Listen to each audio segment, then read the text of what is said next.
CM Khattar बन गए हैं हिटलर। नवीन जय हिंद सीईटी परीक्षा में खेल कोटा, जय हिंद ने सीएम को दिखाया सोटा। ट्यूसडे द 6 दिसंबर को बीजेपी राज्य कार्यालय के बाहर होगा इनामी दंगल। नवीन जय हिंद चरखी दादरी। बीते बुधवार नवीन जय हिंद प्रेसवार्ता करने चरखी दादरी पहुंचे। उन्होंने पत्रकारों से बातचीत में बताया कि इस सरकार, खेल मंत्री व मुख्यमंत्री ने लाखों बेरोजगारों व खिलाड़ियों के साथ सीईटी में खेल कोटे के नाम पर बहुत बड़ा धोखा किया है। सरकार द्वारा जारी एक नोटिफिकेशन के मुताबिक सीईटी में ही खिलाड़ियों का 3% कोटा ग्रुप सी की भर्ती के लिए कोटा तय किया गया था, लेकिन अब वादा खिलाफी करते हुए इस सरकार ने वह कोटा केवल गृह विभाग, खेल और युवा मामले विभाग, स्कूली शिक्षा विभाग और प्रारंभिक शिक्षा विभाग तक ही सीमित कर दिया है। जय हिंद ने मुख्यमंत्री को सोटा दिखाते हुए को चेतावनी दी है कि सरकार का कोई भी मंत्री, एमएलए और खुद सीएम भी सीईटी को क्वालीफाई करके दिखाए। उन्होंने कहा कि बच्चे बहुत परीक्षा के लिए बहुत मेहनत करते हैं, इसलिए सरकार को मेहनती खिलाड़ियों का कोटा वापस करना चाहिए। जय हिंद ने सरकार को अपनी गलती को सुधारने का मौका देते हुए कहा है कि यदि द 6 दिसंबर तक सरकार इस फैसले पर अमल नहीं करती है तो द 6 दिसंबर को रोहतक स्थित मानसरोवर पार्क में सुबह 11 बजे पूरे हरियाणा के सीईटी परीक्षार्थियों व खिलाड़ियों के साथ एकत्रित होंगे और वहां से रोष मार्च निकालकर रोहतक स्थित बीजेपी राज्य कार्यालय पहुंचेंगे, जहां वो कार्यालय के बाहर इनामी दंगल करेंगे। साथ ही जय हिंद ने चरखी दादरी जिले के सेट परीक्षार्थियों व खिलाड़ियों से अपील की है कि वे सभी बच्चे व खिलाड़ी अपने अपने खेल का सामान जैसे हॉकी, बैट बॉल, रैकेट, मुद्गर इत्यादि लेकर ट्यूसडे द 6 दिसंबर को सुबह 11 बजे मानसरोवर पार्क पहुंचे। जय हिंद ने सेट के पेपर के बारे में बताते हुए कहा कि हरियाणा सरकार ने कहा था कि सीईटी क्वालीफाई होगा और अब सरकार कह रही है कि सीईटी पास करने वालों को हम मेरिट लिस्ट के हिसाब से केवल 4 गुना ही लेंगे। ये अभ्यर्थियों के साथ सरासर नाइंसाफी है, क्योंकि अगर सरकार 1000 वैकेंसी निकालती है तो ये 4 गुना भर्ती लेगी। उदाहरण के लिए मान लीजिए कि अगर 5 लाख बच्चे परीक्षा में उत्तीर्ण होते हैं तो सिर्फ 4 गुना का मतलब है कि केवल 4000 बच्चों की ही भर्ती होगी। बाकी बचे 4,96,000 बच्चों का क्या? फिर उन उत्तीर्ण हुए 4000 बच्चों में से भी सिर्फ 1000 बच्चों को ही नौकरी मिलेगी, तो बाकी बचे 3000 बच्चे कहाँ जाएंगे? एक तो 3 साल बाद बड़ी मुश्किल से सरकार ने यह पेपर आयोजित करवाया है, जिसके बाद भी सीईटी परीक्षा देने वाले बच्चों को परेशान होना पड़ रहा है। और अब खिलाड़ियों से सरकार उनका खेल का कोटा भी छीन रही है।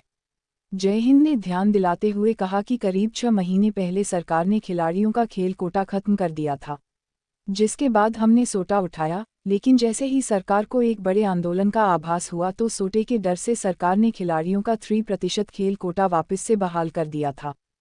जय हिंद ने मुख्यमंत्री मनोहर लाल खट्टर को हिटलर बताते हुए कहा कि मुख्यमंत्री मनोहर लाल प्रदेश के 11 लाख बेरोजगार युवाओं के साथ हिटलर जैसा रवैया अपना रहे हैं।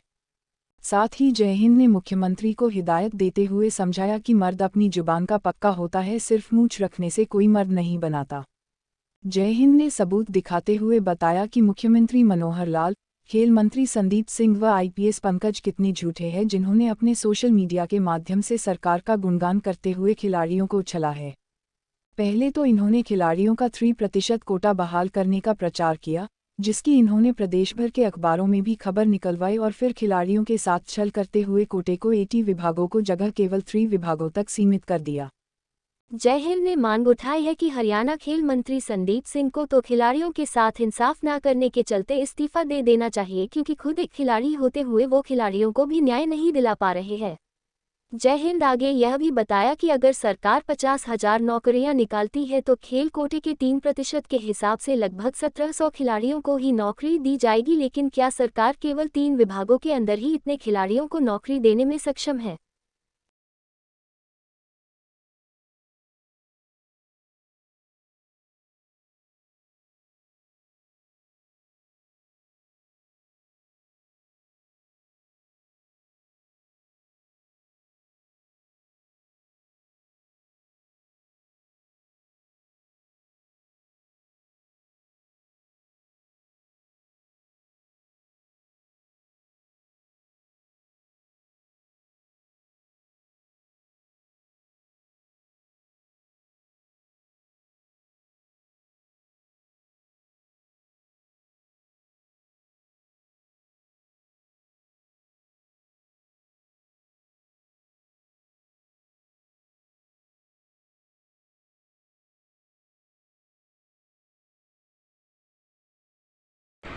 6 दिसंबर मंगलवार ने 2 डिमांड हैं और बीजेपी का जो राज्य कार्यालय है रोहतक में उसके बाहर दंगल करवाओगे।